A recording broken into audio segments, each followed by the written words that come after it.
Olá pessoal, que bom estarmos juntos novamente. No nosso último encontro, nós conversamos sobre algo estranho que acometeu o movimento cristão no quarto século, como a igreja entrou nesse processo de declinar de maneira vertiginosa, e nós chegamos aí basicamente nesse momento que a gente viu o senso de movimento missionário sendo basicamente exterminado dentro do contexto ali de Constantino, Teodósio e tudo que se seguiu adiante quando a igreja perdeu todo o seu sistema de governo, sua estrutura de liderança e seu corpo doutrinal, né? Baseado naquela ressignificação de que Jesus Cristo havia feito.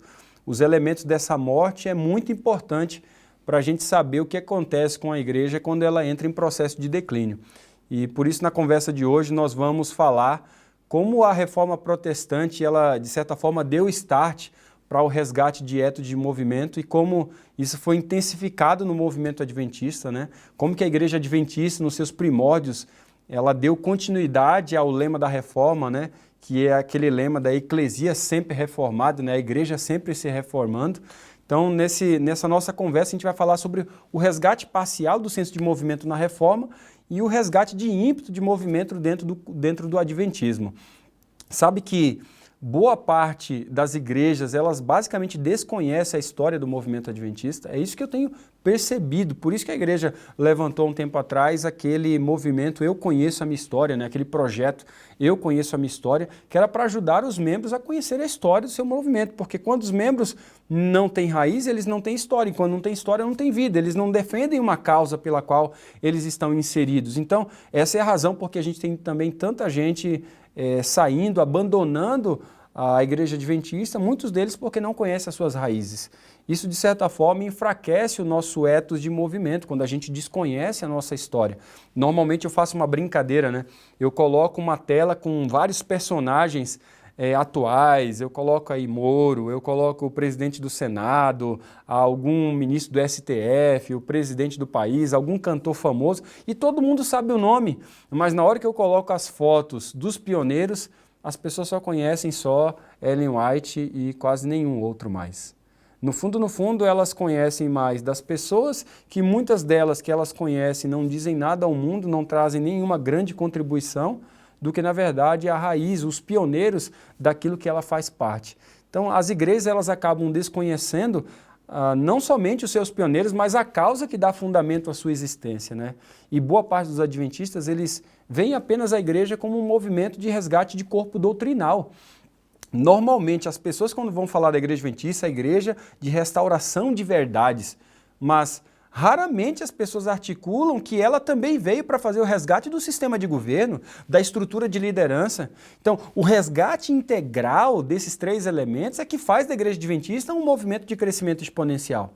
Não é somente restauração de verdades doutrinais. Não, a igreja vem para restaurar também, a igreja adventista, ela vem para restaurar a estrutura de liderança e sistema de governo. É preciso a gente identificar o resgate do movimento cristão em toda a sua integralidade. E o movimento adventista faz isso, né? O que pasa muitas vezes é que muitos adventistas desconhecem esse papel da igreja adventista como um movimento restaurador, não somente de questões doutrinais, mas também de estrutura de liderança e de sistema de governo. Se você observar a reforma protestante de 1517, de certa forma, sim, foi o start, porque você tem que lembrar que já existiam outros movimentos antes de 1517 que estavam vivendo, ainda que desconhecidos, à margem da sociedade, mas que mantinham essa fidelidade ao senso de movimento missionário. Você tem vários, desde os valdenses, os albigenses, os lollardos e tantos outros, né? Você vai ver que, sim, existe aqui em 1517 esse start de resgate desses três elementos que Jesus havia ressignificado, que é o templo, o sacerdócio e o sacrifício. Mas em termos práticos, você vai observar que isso tinha implicações em várias questões que envolvem a questão de governo, liderança, base de corpo doutrinal, mas que quando você vai olhar a reforma protestante do século XVI, ela não teve sucesso na restauração de todas essas questões. As duas primeiras, por exemplo, que é sistema de governo e estrutura de liderança, ela não recebeu o verdadeiro resgate que merecia, né? Ela trouxe apenas um resgate, ainda que parcial, na minha leitura, e não só na minha, mas de muita gente também, da centralidade do corpo doutrinal, né? E aí você tem o símbolo, né, da Reforma Protestante a justificação pela fé, mas na verdade a Reforma Protestante trouxe mais que isso, trouxe a prioridade das Escrituras. Daí você tem essa lógica do sola Escritura, né? E consequentemente você tem o tota Escritura também. Aí você tem a eficácia de Cristo, que é o sola Christus, né? Você tem a suficiência da fé, você tem o sola fide, ou somente a fé. Você tem a salvação pela graça, que aí é o sola gratia, né? Que é somente a graça. E você também tem o somente a Deus a glória, que é soli Deo gloria, né? Somente a Deus a glória. Você tem os 5 solas muito conhecidos da Reforma, e isso, de certa forma, ampara a igreja para que o entendimento, o crescimento fundamentado na palavra aconteça e essa restauração tome forma. Por isso eu acredito que é um start importante, né? Você vai ver que a partir daí o púlpito, né, começa a ter um protagonismo maior do que a mesa, porque a centralidade está no sola Escritura, na palavra de Deus. A Bíblia deve ser o centro, inclusive, da nossa adoração. Embora esses elementos eles tenham sido trazidos à tona, muito do sistema de governo ele não foi alterado, né? Pois, na verdade, o protestantismo em geral, ele acabou adotando mais um modelo de governo, né? Um sistema de governo muito mais episcopal e depois um rompimento muito mais geral até desse sistema de governo papal, episcopal, eles foram para um sistema muito mais congregacional. Mas o modelo que é muito mais representativo do Novo Testamento, ele não foi na sua totalidade restaurado, né? Houve um rompimento, sim, e claro, com o sistema papal, né? Mas aí você não tem ainda um sistema representativo muito bem estabelecido. Embora se fale no sacerdócio de todos os crentes, no processo da reforma, um grande número, né, em grande número das igrejas que a gente percebe, que a gente vivencia, principalmente as denominações históricas, tem muito pouco de ímpeto apostólico, profético e evangelístico no contexto das suas igrejas locais. Seus ministros, de certa forma, né, esses ministros, por causa até do sistema congregacionalista ou episcopal, eles tendem a focarem mais nos dons de pastoreio e de ensino, deixando de lado as vocações que apontam mais para fora.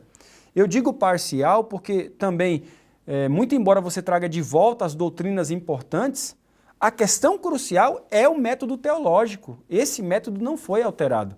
A mentalidade aristotélica, assimilada por Tomás de Aquino, ainda seria a maneira, ou ainda é a maneira de articular doutrinalmente a igreja.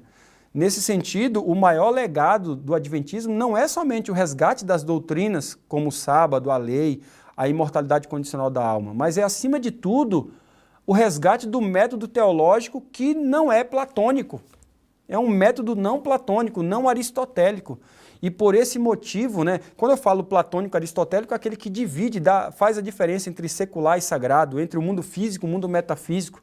Por esse motivo que o santuário é uma das chaves hermenêuticas fundamentais, onde as doutrinas elas podem fazer muito mais sentido, né? Você sabe agora que para você advogar a doutrina do ministério sacerdotal de Cristo no santuário celestial, você precisa estar despido do pensamento platônico, aristotélico grego. Do contrário, você tropeça na doutrina da imortalidade condicional da alma, o que inevitavelmente vai afetar a compreensão do santuário celestial. Porque se você crê que existe o mundo físico, o mundo metafísico, tal como a linguagem de Tomás de Aquino, aristotélico, platônico, grego, você vai entender de que não existe essa realidade de um Deus que ele entra na história, né? Que ele irrompe na história, mas ele irrompe dentro de um contexto não platônico. E quando eu falo de um contexto não platônico, significa o seguinte: quando o homem morre mesmo. Mas como a maior parte dos cristãos evangélicos protestantes tropeçam nesse entendimento por causa do método teológico, eles não aceitam a questão da doutrina da imortalidade condicional da alma. Lembre-se que eu estou falando da imortalidade condicional da alma. Esse entendimento da imortalidade condicional da alma é que faz a gente ter um entendimento mais claro a respeito do santuário, porque para o evangélico isso não faz sentido, porque se as pessoas já vão para o céu, já vão para o inferno, ou vão para qualquer outro lugar dentro do contexto católico, o que Jesus está fazendo no céu? Que sentido faz a ministração dele no santuário celestial? Não faz sentido. Isso, de certa forma, desmonta a base da compreensão de Cristo, não apenas como Salvador, Senhor, mas também como sacerdote. É nesse sentido que o entendimento do santuário celestial lança a luz de uma forma muito mais integral da realidade da salvação, do evangelho, mas também do templo e também da estrutura de liderança. Por crer que não existe mais santuário na terra, os pioneiros adventistas não estavam presos a locais sagrados. Por isso que os prédios de igreja poderiam ser qualquer outro lugar, os prédios de igreja serviam também para a escola, era casas de repouso, era casas de saúde e era também lugar de adoração. Eles entendiam que a base do movimento é a missão de proclamar o breve retorno de Cristo. O ímpeto da liderança era, em sua maior parte, para fora, era apostólico, era diaconal. Somente lá na década de 70, assim como na igreja primitiva, que vai fazer isso depois, colocar os anciãos posteriormente, assim também na igreja adventista. Você tem os apóstolos, na verdade os diáconos, depois os apóstolos e por último os anciãos. Ou seja, o movimento adventista ele sai com um ímpeto muito forte para fora e depois ele vê a necessidade que precisa estabelecer anciãos. Isso em 74. E o Butler vai ser muito responsável desse processo. Então, o que você vai perceber, assim como na igreja primitiva, que mais tardiamente vai organizar as funções de anciãos ou pastores locais, que são os pastores das congregações, né, que a gente chama de anciãos. Por entenderem que Jesus também exerce o papel de sacerdote supremo no céu, o entendimento do evangelho ficou muito mais amplo. Ele vai além da cruz, da ressurreição, e essa mentalidade no adventismo deu base para a gente entender a denominação não apenas como um movimento que surgiu no vácuo, não, mas era um movimento de continuação, não com surgimento também de surgimento na Reforma Protestante, não, mas que tem os seus antecedentes muito mais primários. Se você olhar lá para trás, fica mais claro quando você entende isso, Apocalipse 10, 12 e 14. E quando esses capítulos foram melhor clarificados, você começou a entender o movimento à luz de Gênesis 3,15, à luz de Daniel 8,14, e aí você começa a entender o movimento adventista como sendo um movimento de continuação das profecias relacionadas com o tempo do fim. Esse ímpeto profético aponta para um povo que resgata o protagonismo da verdade e da missão.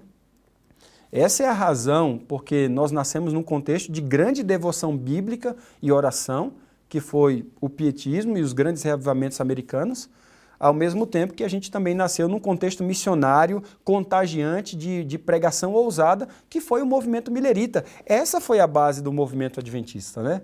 Um conceito de piedade, de devoção, fundamentado na palavra, mas com forte envolvimento missionário, com gana, com ousadia missionária. Em resumo, nós não nascemos presos em prédios, né? O ímpeto era para o entendimento do santuário e das 3 mensagens angélicas, que basicamente catapultaram o movimento para o crescimento absurdo, e a liderança dessa igreja ela tinha consciência de todas essas realidades, ou foi tendo consciência à medida do tempo. E essa pergunta também chega a cada um de nós, né? Como a sua igreja ela reage com essas realidades? Ela conhece isso dentro do contexto adventista? Ela tem consciência disso? Na nossa próxima conversa, nós vamos detalhar como que a igreja adventista vai resgatar a estrutura de liderança e o sistema de governo. Porque o corpo doutrinal, basicamente, a igreja adventista já fez isso logo no seu período inicial. Basicamente, ali de 44 a 47, perto de 50, o corpo doutrinal da igreja adventista foi formado. E muito disso por causa da sua compreensão do método teológico não platônico. Muito por causa disso que, à medida que a gente assimila o entendimento do santuário e das 3 mensagens angélicas, a gente consegue orbitar as demais doutrinas com um entendimento muito mais amplo, com um entendimento com uma leveza e uma clareza desse grande cenário do grande conflito, que é muito interessante para a gente entender também como uma chave hermenêutica, mais uma das grandes chaves hermenêuticas para a gente entender quem é o povo de Deus e o que Deus está fazendo ao longo da história da narrativa bíblica. Bem, na nossa próxima conversa nós vamos detalhar isso dentro do movimento adventista, esse resgate da estrutura de liderança e do sistema de governo. Essa compreensão, de certa forma, vai permitir a evolução máxima do movimento numa cultura de multiplicação. E conhecer e praticar isso é fundamental para a nossa caminhada. Bem, nós nos encontramos nesse próximo diálogo e eu quero te ver lá. Até breve, um abraço.